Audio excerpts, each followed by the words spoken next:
অমর দত্ত নাগরিক শংসাপত্র পেয়েছেন যিনি, অর্থাৎ সার্টিফিকেট অফ ন্যাচারালাইজেশন এই মুহূর্তে পেয়েছেন অমরবাবু। বাংলাদেশ থেকে চলে আসতে হলো কেন? এখানে আমাদের থাকার মতো উপযুক্ত জায়গা নয়। আপনাদের বাংলাদেশে আমার কোথায় ধর্ম বাড়ি ছিল? বাঁচাতে, আমার পরিবারকে সুরক্ষিত রাখতে, আমার সন্তানের ভবিষ্যৎ তৈরি করতে আমাকে অন্যত্র যেতেই হবে। আমাদের ছিল চট্টগ্রামে। তো চট্টগ্রাম তো দারুণ জায়গা। চিটাগংয়ের মানুষ চট্টগ্রাম থেকে হঠাৎ পশ্চিমবঙ্গে চলে এলেন, একদম সিএ সার্টিফিকেট ইস্যু করা হলো।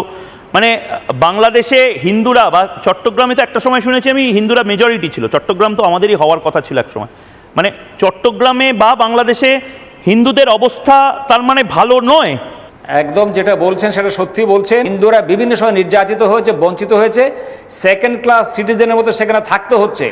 কোনো ব্যক্তি স্বাধীনতা নেই, আইনি আশ্রয় পাওয়া যায় না, জোর করে জমি লুট করা হচ্ছে, জোর করে ধর্মান্তরণ করা হচ্ছে, জোর করে হিন্দু সম্পত্তি ছিঁড়ে নেওয়া হচ্ছে। এই নানা রকম শারীরিক, মানসিক, আর্থিক নির্যাতনের কারণে আজকে হিন্দুরা বাংলার সাথে বাধ্য হচ্ছে। আপনার মতন বাংলাদেশ থেকে যারা যারা এসেছেন এবং যারা যারা সিএ এর মাধ্যমে আমাদের 140 কোটির একজন, তাদের প্রত্যেককে বলবো, হিন্দুদেরকে বলবো যে সারা পৃথিবীতে কেউ থাকুক বা না থাকুক, আপনাদের ভারত বলে একটা হোমল্যান্ড ছিল, হয়তো অফিসিয়ালি আজ নেই, কিন্তু আনঅফিসিয়ালি ভারত হিন্দুদের হোমল্যান্ড হিসেবেই হয়তো আপনাদের জন্য অক্ষত থাকবে।